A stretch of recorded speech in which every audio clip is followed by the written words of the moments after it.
Welcome to the final episode of my podcast series, What a Catch. I'll be going over reflections, basically my final thoughts on the novel Catch 22. I'm just going to be working on my uniform here while I do that, putting on some new stuff and adjusting some old. But first things I'd like to say is Catch 22 was certainly the long read. But it was well worth it. I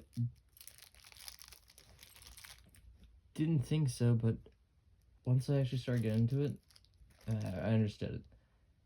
It was a little confusing, but I mean, ever since page 1, the novel was, the best way I could put it was eloquently mashed together. The story contained a fair share of strange and comical characters. Plenty of that. Oh, look at these cool things. Those aren't going on the uniform. Those are just what my uncle used to have. But yeah, I'm gonna be changing out the trifold right here with the casket pin for doing 20 funerals instead of the 15. This is sliding down. But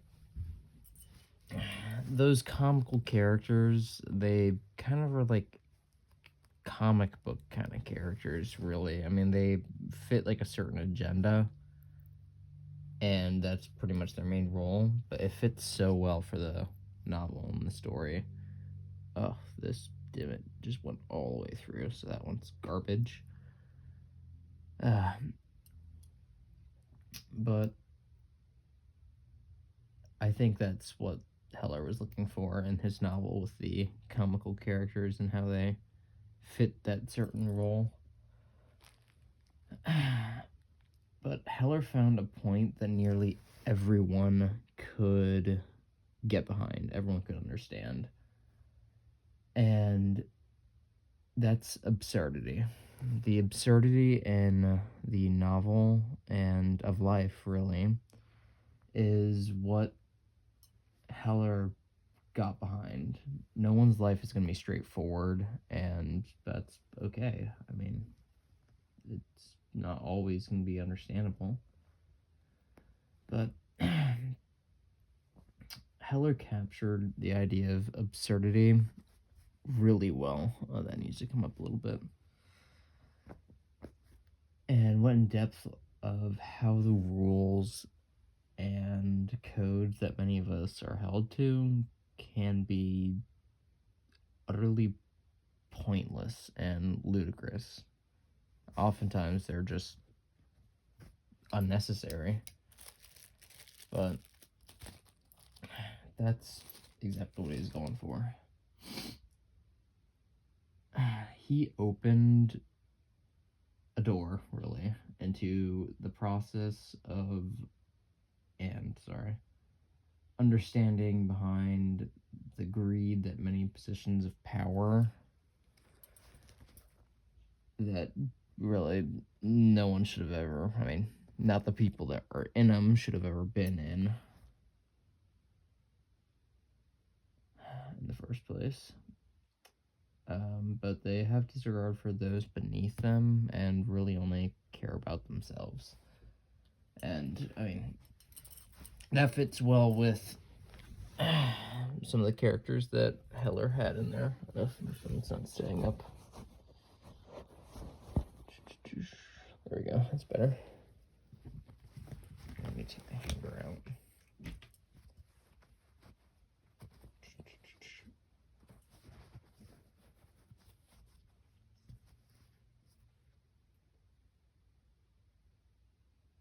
Yeah, those two driving motives of people in power,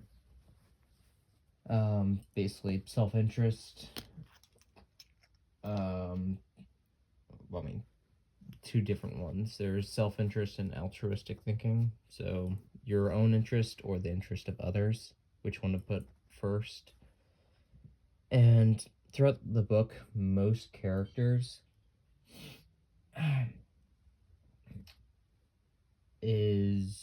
most of them are only going after self-interest. Everyone usually only cares about themselves. And they just keep on going along and causing more issues. Because if everyone just thought about some other people first, there wouldn't have been a lot of the issues in the book that we see. Okay, let me check the measurement for that. What was it last time? 1/8 or 1/4? It was 1/4. I think that's good. Yeah, that looks fine. But these two dividing factors between whether someone leads a fulfilling life, really, if you only focus on yourself, it's not going to end up well. If you only focus on others, then there's not going to be enough time left for yourself, for you to actually enjoy the pleasantries of life. But too much self-interest may end up screwing over those around you. Like Colonel Cathcart is a great example for that in the book. His need to have power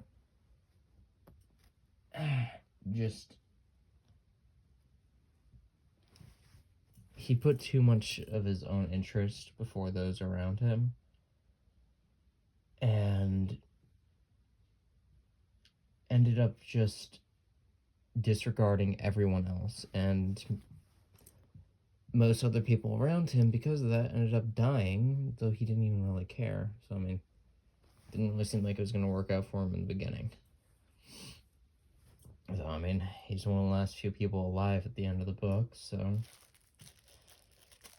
I mean, I guess it works out some way for him, if he wanted to be like that.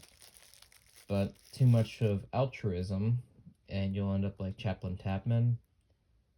He ends up fighting an endless and tireless war with Colonel Cathcart and Colonel Korn, and at the ending of the book, he decides to stay behind while Yosarin goes ahead and flees for Rome and then Sweden. That was one of the things I found out. He flees to Rome first with the intention of finding Luciana, which was who he was trying to marry, but didn't want to marry him, because she thought it was absurd that anyone would want to marry her in the first place because she wasn't a virgin. I don't know. It was kind of weird reading that part. I was like, okay. Interesting. But Chaplain Tapman stays behind while he goes off to flee to Rome and then Sweden afterwards. And he doesn't do much for himself. He ends up just fighting that battle, and really it's only for others, not for himself. But you need a balance between those two, altruism and self-interest. If you have too much of either, you'll end up like Chaplain Tapman or Colonel Cathcart, two people who don't really end up well in the end because of their actions. Colonel Cathcart still survives the war, Chaplain Tapman still survives the war, but they've kind of lost themselves. They've lost kind of their humanity by being so frivolent in their pursuits. But if you do find a balance, and you do that properly, you can end up like Yosarin. He decided to desert his allies, which doesn't really sound like he was doing much stuff in the interest of others, but it was in deserting his allies, his friends, whoever was left by the end of the war, him abandoning all of them was a sign of love for everyone else. If he had stayed, he would have been court-martialed, and I mean, nothing would have gone well for him. Everything would have been terrible. Things still probably would have worked out pretty well for the people around him, but it just, he would have been in a bad place. But if he took Colonel Cathcart's deal, which was, and Colonel Corn's, which was if he does take their side and go, basically, he had finally come around to them on letting him go home with the missions he'd flown, because Colonel Cathcart had raised it too much. And because by the time of the end of the book, it was like you need to fly 70 missions or 75 missions in total to finally get out of flying. And the normal number is 40. So you're risking your life another 30 times extra to go home. So yeah, he was never really supposed to do that. But the deal was he would finally be able to go home, but he had to say good things about Colonel Corn and Colonel Cathcart, which would have undermined all his allies and basically stripped away their voice and their matter, of reducing the number of missions flown. And he didn't really know how to go about helping himself and helping those around him. And it wasn't until he was fully planning on just abandoning everyone else and going off by himself, which again, very self-interest right there. But once he found out that after he was almost stabbed, well, he was stabbed, sorry, by Nately's whore. Apologies for that, but that's the literal name for the character in the book. The Colonel Corn and Colonel Cathcart used that as an excuse for him trying to save like some decorated officials up top, and really it was just a grudge that Nately's whore had against Yosarin, and that was the last straw. And Yosarin decided that it was time for him to leave and flee, so he deserts.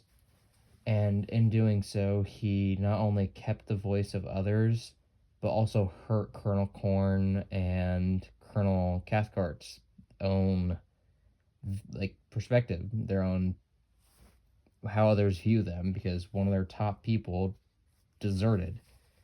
And people looked down on Colonel Corn and Colonel Cathcart after that. And, well, will. But the book doesn't, the book ends with Yosarin leaving. He finally gets out, and the last line is Nately's whore tries to stab him again and is hiding in some brush. And he's talking with Chaplain Tapman and another fellow, I can't remember his name though. And like the last line is that other fellow telling Yosarin to jump. And Yosarin doesn't know what this means at first, but then gets it right at the last moment and jumps over the knife coming at him from Nately's whore. And that last line is him running away to find another life for himself. And he really did help everyone else out around him. He beat the corrupted system and fled, saving himself, and no longer had to deal with Colonel Cathcart or Colonel Corn. So he really got the best ending he could out of the book, though many of his other comrades didn't. They all mostly died, were corrupted by the system themselves, or were missing. But Yosarin had that last stroke of good character, altruism in himself, and decided to not just benefit himself, but benefit those around him, and fled. And after the war, he said he was going to try to make it back home to the States. If that would happen, we don't know. It's left up to interpretation. There's a second novel that's technically a continuation of Catch-22, but like most books, it wasn't really a good sequel. It should have just stayed. Catch-22 should have just been a one and done only book, because that last line leaves it up to interpretation. Where did he go? How did he fare? Does he make it back to Rome? Does he find Luciana? Does he get to Sweden with who's that other guy who fled?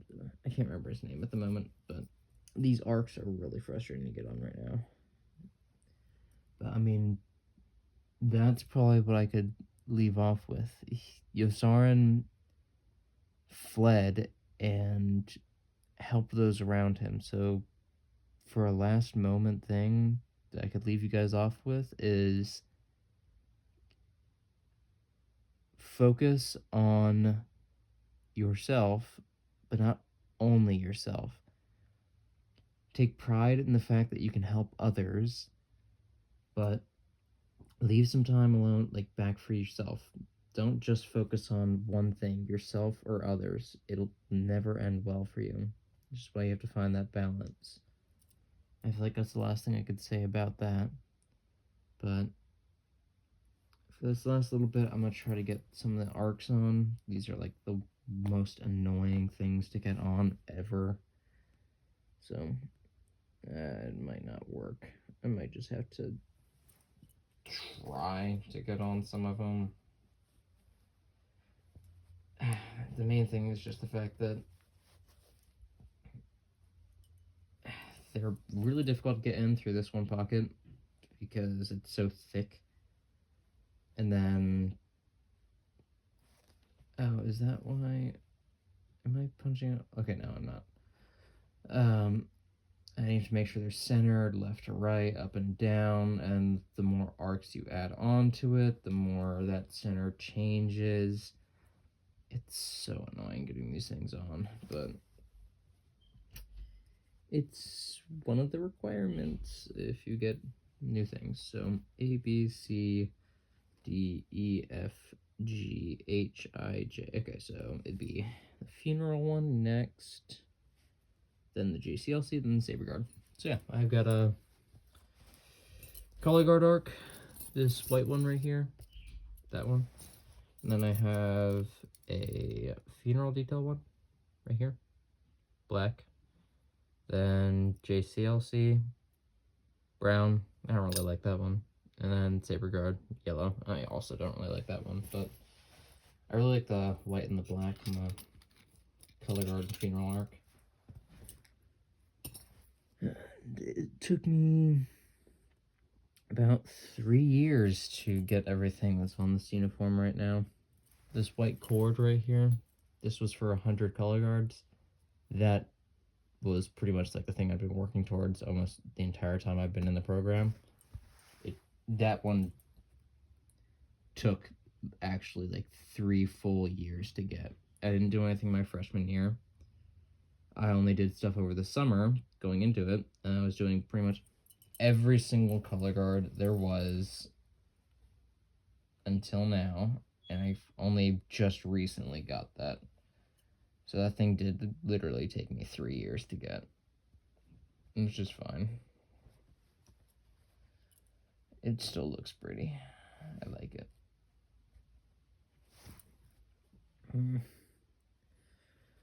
Yeah, these arcs are going to be the death of me. I hate putting these things on. They never go in proper. I don't know what it is. They just refuse to stay exactly where they're supposed to be. They like to move around, because if you push in both of the pins at the same time, then I'm sorry, if you don't push them in both at the same time, they'll kind of like get messed up and not be right. Okay, so that is an eighth, so that is good. Okay, well, it's not centered on both sides. No, that's the issue. That's the issue with these things. You can never get them just perfect. They're so frustrating. Yeah, like, it's hanging over more on one edge, so you just gotta pop it off again. That's how annoying these things are. And I won't really have that much time to do any more of this. But, again, thank you for listening to my podcast series, What a Catch. And I will not see you guys again. It's going to be a disappointing moment, but yes, again, take what I said heavily, that focus on yourself, but also others. You can't have too much of one. It never ends well. Again, thank you for listening to my podcast series, What a Catch. Thank you, and bye.